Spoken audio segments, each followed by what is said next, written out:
카카오가 SM을 재매각한다는 이야기가 시장에 돌고 있습니다. 카카오 측은 매각서를 부인했지만 시장의 불안함은 쉽게 사그라지지 않습니다. 카카오의 경우 SM 인수 과정 중에 발생한 시세 조정 논란과 배재현 투자총괄대표 구속 이슈가 여전하죠. 또 SM엔터 인수 과정에 발생한 투자 적정성 논란에 대한 감사도 계속 진행 중입니다. 감사 결과는 아직 나오지 않았습니다. 불안한 이슈가 많을 때 믿을 건 실적밖에 없는데요. 실적 전망도 좋지는 않습니다. 그런데도 증권가 애널리스트들은 SM의 투자 의견을 매수로 유지하고 있습니다. SM 어떻게 봐야 하는 걸까요? 증권가 애널리스트들이 투자 의견 매수를 유지하는 까닭은 PER이 낮다는 것 때문입니다. 쉽게 말해 주가가 싸다는 거죠. 그런데 단순히 가격이 싼 건지 기업 밸류 대비 저평가 받는 건지는 좀 더 따져봐야 하지 않을까요? SM은 95년에 설립된 엔터테인먼트 사업자이죠. 주요 아티스트는 NCT, 에스파, 엑소,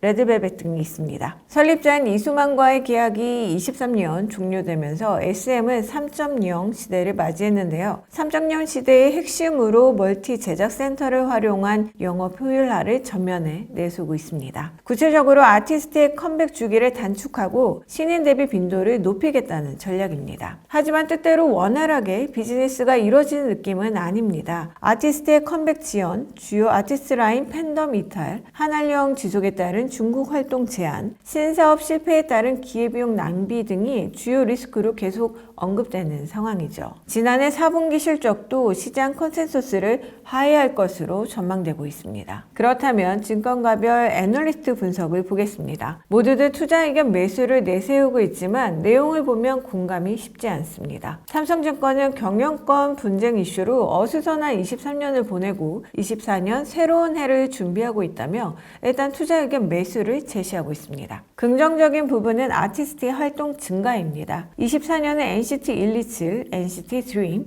에스파, 작년에 데뷔한 보이그룹 라이즈를 필두로 기존 아티스트가 국내외 음반 발매와 공연 등에서 촘촘한 활동을 계획하고 있는 가운데 일본 9개 도시에 24회에 걸쳐서 프리 데뷔 투어를 마친 NCT U팀이 상반기 데뷔할 예정입니다. 또 올해 중순에는 신인 걸그룹 론칭이 예정되어 있고요. 하반기에는 영국 엔터사인 문앤블랙과 손잡고 TV 리얼리티 쇼를 통해 합작 보이그룹을 내놓으며 아티스트 라인업 확장이 예상됩니다. 이는 23년에도 예상했던 활동 내용인데요. 삼성증권은 올해는 주요 아티스트 활동이 보다 빈번하게 계획되어 있고 특히 전년 상반기에는 실적이 저조했던 기저 효과가 있는 만큼 성장의 보폭을 확대할 것이라고 분석했네요. 하지만 목표 주가는 이익 추정치 하향을 적용해 12만 7천 원으로 하향 조정해서 제시했습니다. 교보증권도 23년 상반기 경영권 분쟁과 기존 체결 계약으로 인해서 수익성 개선이 저조했으나 24년부터는 개선이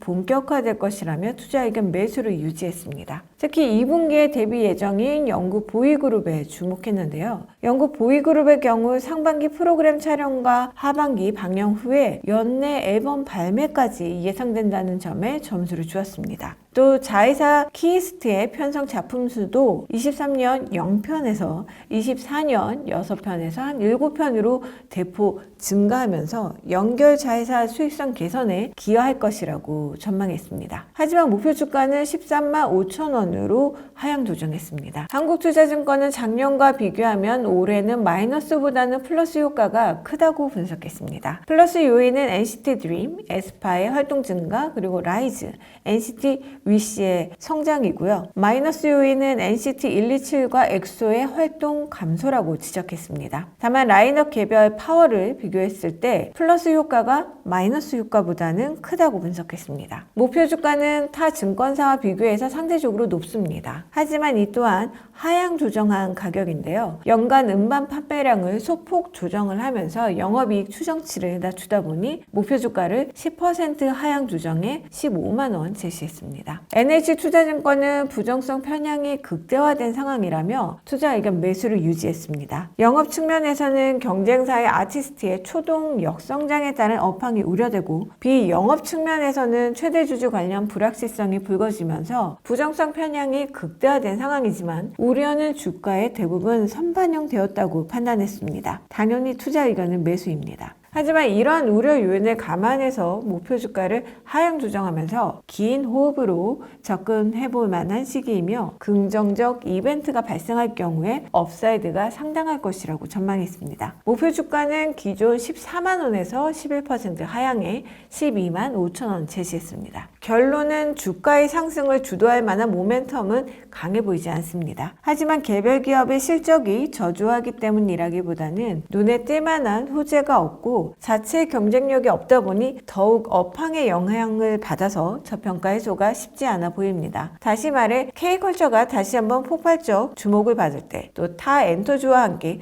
동행 상승이 가능해 보입니다. 당분간은 좀 답답한 흐름이 예상됩니다.